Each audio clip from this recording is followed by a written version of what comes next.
नमस्कार मित्रांनो, तर पुन्हा एकदा या यूट्यूब चॅनलमध्ये तुमचे स्वागत करत आहे। माझं नाव राहुल गायकवाड आणि तुम्ही बघत आहात एक भटकती आत्मा। तर आज आपण जाणार आहोत महाकालेश्वर मंदिर उज्जैनला। उज्जैनमध्ये कोणते कोणते दर्शन करायचे, कुठे फिरायचे हे तुम्हाला या संपूर्ण माहिती गाईड करणार आहे। जर तुम्ही चॅनलवरती नवीन असाल तर सगळ्यांनी सबस्क्राईब, लाईक आणि शेअर करायला विसरू नका। तर चला मंडळी, आपण उज्जैनला।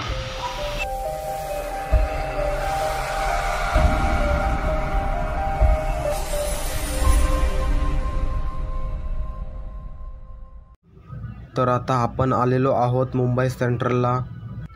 तर चला आता आपण आतमध्ये जाऊया।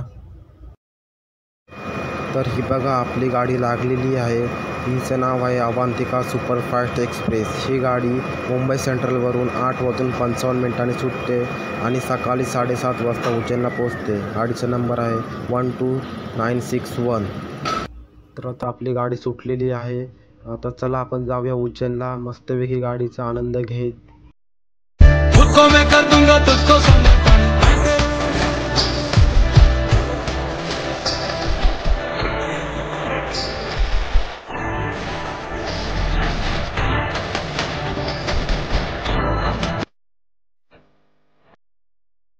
शुभ सकाळ। तर आता आपण आलेलो आहोत उज्जैनमध्ये। किती खूप छान स्टेशन आहे। रेल्वे स्टेशनपासून मंदिर फक्त 2 किलोमीटरच्या अंतरावरती आहे। तुम्ही बाहेर आलात की तुम्हाला ई रिक्षा मिळून जातील। तर पर पर्सन 20 रुपये आणि जर रिझर्व केले तर 50 ते 60 रुपये घेतील। बाय फ्लाईटनी जर तुम्ही येत असाल तर तुम्हाला इंदोरच्या अहिल्याबाई होळकर या एअरपोर्टला उतरावं लागेल। तिथून उज्जैन फक्त 55 किलोमीटर आहे। इंदोरवरून बस किंवा टॅक्सी करून तुम्ही 1.5 तासात उज्जैनला पोहोचू शकता। उज्जैनमध्ये राहण्यासाठी अगदी कमी दरात हॉटेल्स मिळतील। जर तुम्हाला नॉन AC पाहिजे असेल तर 1200मध्ये मिळून जाईल आणि AC रूम पाहिजे असतील तर 1500मध्ये तुम्हाला मिळून जातील। जर कमी दरात रूम पाहिजे असेल तर धर्मशालामध्ये 600 रुपयाला रूम मिळून जाते। येथे तुम्हाला झोपण्यासाठी बेड आणि आंघोळीसाठी बाथरूम अशी सोय मिळेल। उज्जैन महाकालेश्वर मंदिर हे 12 ज्योतिर्लिंगापैकी 3ऱ्या क्रमांकाचे ज्योतिर्लिंग आहे। अनेक जण या महाकालेश्वराचे दर्शन घेण्यासाठी फार दूरून येतात। ज्यांच्या मनात शिवशंकर बसलेले आहेत त्यांना एकदा तरी भगवान शिव आपल्याला दर्शनासाठी नक्कीच बोलवतात। कृपया कोणी जास्त मोबाईल, व्हिडिओ आणि फोटो काढण्यासाठी बाहेर काढू नका, कारण मोबाईल इथे जप्त करतात। माझं पण झालेलं आहे, पण मला लगेच दिलं त्याने। मंदिरामध्ये दर्शन करायला 1.5 ते 2 तास टाईम लागतो। महाकाल उज्जैन येथील भस्म आरती ही खूपच प्रसिद्ध आहे। येथील महाकालेश्वराचे दर्शन तेव्हाच पूर्ण होते ज्यावेळी तुम्ही भस्म आरती पाहता। महाकालला भस्म लावून शृंगार केला जातो। तेथे होणारी आरती अंगावर काटा आणणारी असते। ही आरती ज्यावेळी सुरू होते त्यावेळी शिव तेथे आपल्यासोबत असल्याचे जाणवते। त्यामुळे ही आरती अजिबात चुकवून चालत नाही असे देखील म्हणतात। तर आता आपण आलेलो आहोत भारतमाता मंदिर। भारतमाता मंदिर 3 मजले असल्याची माहिती आहे। तळमजला गर्भगृहाचे घर असू शकते। मुख्य देवता भारत मातेसाठी एक समर्पित जागा आहे।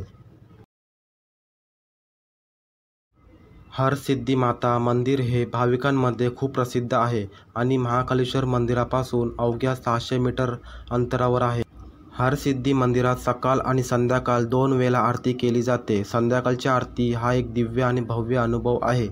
मंदिरात दिव्यांचे 2 बुरुज आहेत जे दररोज संध्याकाळी आरतीच्या वेळी उजळले जातात। प्रत्येक टॉवरमध्ये एकूण 726 दिवे आहेत। हरसिद्धी मंदिर सकाळी 5 वाजता दर्शनासाठी उघडते आणि संध्याकाळी 7 वाजता बंद होते।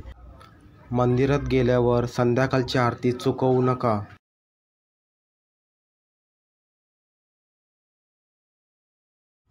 तर आता आपण आलेलो आहोत कालभैरव मंदिरामध्ये, जे उज्जैन महाकालेश्वर मंदिरापासून 9 किलोमीटरच्या अंतरावरती आहे। आपल्या देशात अनेक मंदिरे आहेत जी आपल्या अनोख्या परंपरा आणि रहस्यांसाठी ओळखली जातात।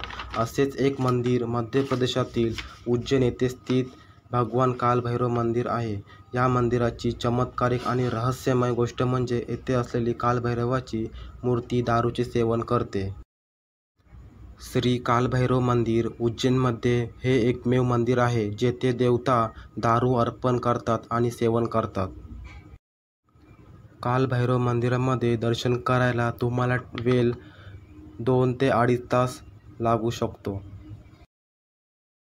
असे तुम्हाला क्यू पार करून जावं लागतो. वरती शेड नसल्यामुळे खूप ऊन लागतो. येथे तुम्हाला फुलं वगैरे कमी मिळतील, पण दारूचे दुकान इथे खूप प्रमाणात आहेत.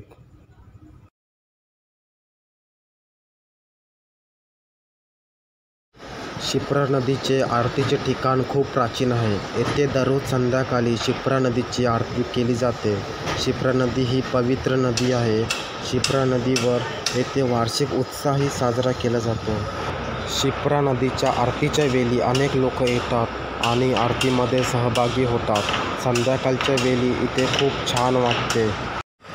रामघाट हे उज्जैन शहरातील प्रमुख धार्मिक स्थळ आहे. उज्जैन शहरातील महाकाल मंदिरापासून रामघाट सुमारे 1 किलोमीटर अंतरावर आहे. शिप्रा नदीच्या काठावर हा घाट बांधला आहे. तर कोणीही शिप्रा नदीची आरती बघायला विसरू नका.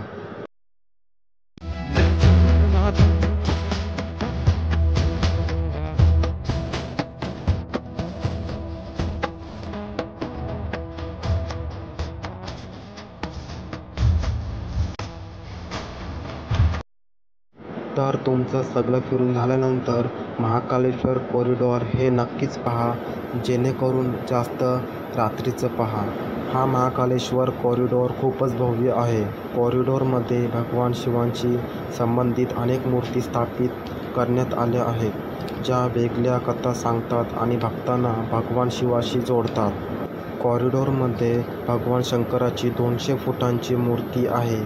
यासोबतच 108 भव्य खांबही बसवण्यात आले आहेत. जर तुम्हाला VR द्वारा भस्मारती बघायची असेल तर तीही तुम्ही सुद्धा बघू शकता. त्याचं चार्ज तुम्हाला लागेल. भस्मारतीसाठी तुम्हाला ऑनलाईन बुकिंग करणे गरजेचं आहे. असे म्हणतात की भगवान शिव यांना जागृत राखण्यासाठी भस्मारती केली जाते, म्हणून ही आरती पहाटे 4 वाजता केली जाते. बऱ्याच वर्षापूर्वीपासून स्मशानभूमीतून राख आणून ही आरती केली जाते. असे म्हणतात की महिला भस्मारती पाहू शकत नाही, म्हणून त्यांना काही वेळ चेहरा झाकावा लागतो. जर तुम्हाला ऑनलाईन तिकीट नाही मिळाली भस्मारतीसाठी तर तुम्ही ऑफलाईन तिकीटसुद्धा घेऊ शकता. आणि व्हिडिओ आवडल्यास लाईक आणि शेअर करा. तर सगळ्या